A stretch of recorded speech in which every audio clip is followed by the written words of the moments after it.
എന്തൊരു വിഷടിച്ചത്? ആ, എന്തെല്ലാം കലക്കി കുടിച്ചത്? കൊള്ളാം കേട്ടാ. അപ്പുറത്ത് കിടക്കണ അയാളെ കണ്ട അങ്ങേരി എമ്മച്ചിലാണ് വിഷം കലക്കി കുടിച്ചത്. എന്നിട്ട് ഇപ്പൊ അമ്മച്ചിയെന്നും പറഞ്ഞ് കരഞ്ഞോണ്ട് കിടക്കണം. ഒരു കാര്യം ചെയ്, കുറെ വെള്ളം അങ്ങ് കുടിക്കി, മൊത്തം ഛർദി ചിഞ്ഞ് പോരട്ട്.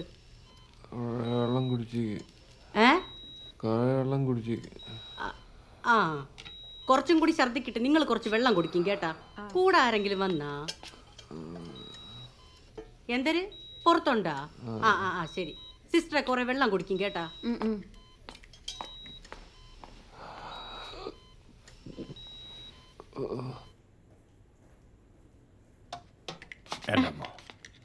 നിങ്ങൾ ബ്രിഗേഷിന്റെ കൂടെ വന്ന അയാൾ എന്തിനു വിഷം അടിച്ചത്?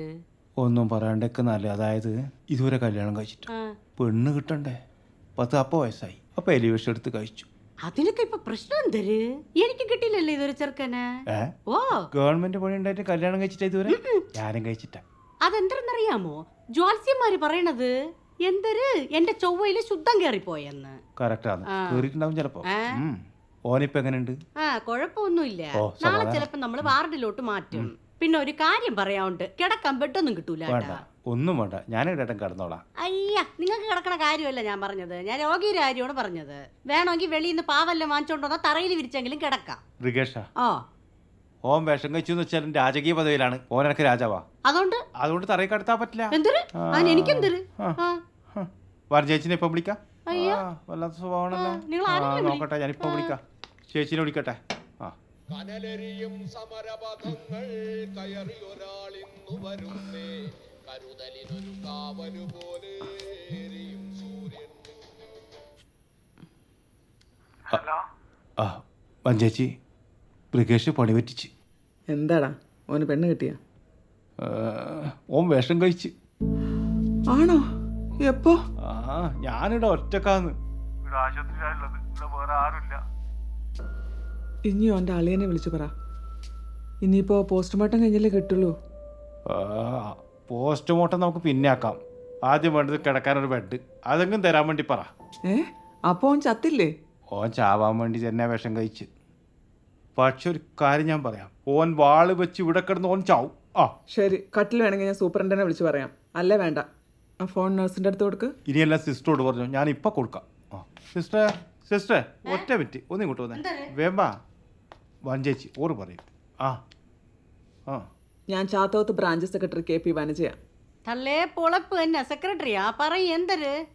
ആടെ വിഷം കഴിച്ചു വന്ന ബ്രിഗേഷ് എനിക്ക് വളരെ വേണ്ടപ്പെട്ടവനാ. ഓൻ ആടെ കിടക്കാൻ കട്ടിലില്ലാന്നൊരു പരാതി കിട്ടിക്കല്ലോ.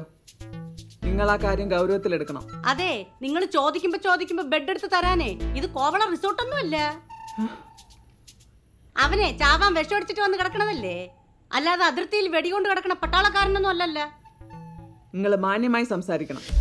ഈ നാടിന് തനതായ ഒരു സംസ്കാരമുണ്ട്, ഒരു തനതായ രീതിയുണ്ട്. ഓ ശരി, നിങ്ങൾ വിളിച്ചോളി, എന്തൊരു വേണമെങ്കിലും ആയിക്കോളി. ഓ ബെഡല്ലേ തരാം.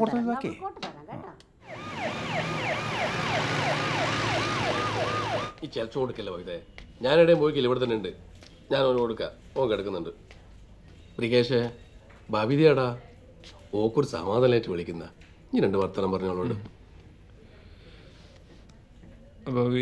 ബ്രിഗേ, നിന്റെ നീല ഷെഡ്ഡി എവിടെയല്ലാന്ന് കാണുന്നില്ലല്ലോ. ഹലോ, ചക്കൻ കട്ടാക്കി. ഓളെന്നാ പറഞ്ഞേ? കുന്തം.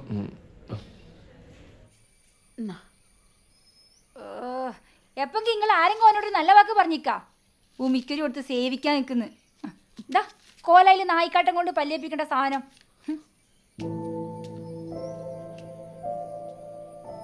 തിന്നോ എന്റെ ഓവി എണീച്ച് നാരങ്ങ ഒക്കെ കിടന്നു കേട്ടാ. അതിനോന് ബോധം വന്നിട്ട് വേണ്ടേ. ബ്രിഗേഷേ, ഇതാരാ വന്നേ നോക്കിയാ? മോനെ ബ്രിഗേഷേ, എനിക്ക് എങ്ങനെയുണ്ടാ? കുഴപ്പമില്ല. ശരിയാകില്ല. കഴിഞ്ഞൊക്കെ കഴിഞ്ഞ് നാളെ മുതൽ പണിക്ക് തരണേ. ഈ മാഹിയിലെ ആശ്രമത്തിലാ പണി. തൊഴിലാളിയൊന്നും കിട്ടില്ലേ? പകുതി പൈസ മൂപ്പർ തന്നെ കമ്മീഷൻ എടുക്കും, പിന്നെ അവര് വരുമോ? പഞ്ചേച്ചി വന്നല്ലോ. പഞ്ചേച്ചി, ടെസ്റ്റെല്ലാം കഴിഞ്ഞിക്കാ, ഇനി നമുക്ക് പോയി കൂടാ. ഇനി ഒരു ടെസ്റ്റ് കൂടി ബാക്കിയുള്ളൂ, അതിന് ഇവൻ നന്നായി സഹകരിക്കണം. അതപ്പോ അങ്ങനെ ഒരു ടെസ്റ്റ് അല്ലട മൃഗേ, നീ നാടിട്ട് പോയിട്ട് എന്തെങ്കിലും ഒപ്പിച്ചിക്കാ? ഓടാ 21 നമ്പർ റൂമിൽ ഡോക്ടർ തരണാംശമുണ്ട്. ഓറെ ഒന്ന് കാണണം. ഓരൊരു മനോരോഗ വിദഗ്ധനാ. മാനസരോഗത്തിൻ്റെ ആ പേടിക്കണ്ട, ആത്മഹത്യ ഭീരുക്കളുടെ ലക്ഷണമാണ്. ഇവൻ ഇനി അതിന് മെനക്കെടില്ല എന്ന് ഉറപ്പുവരുത്തണമല്ലോ. അതൊന്നും കാണിച്ചില്ല.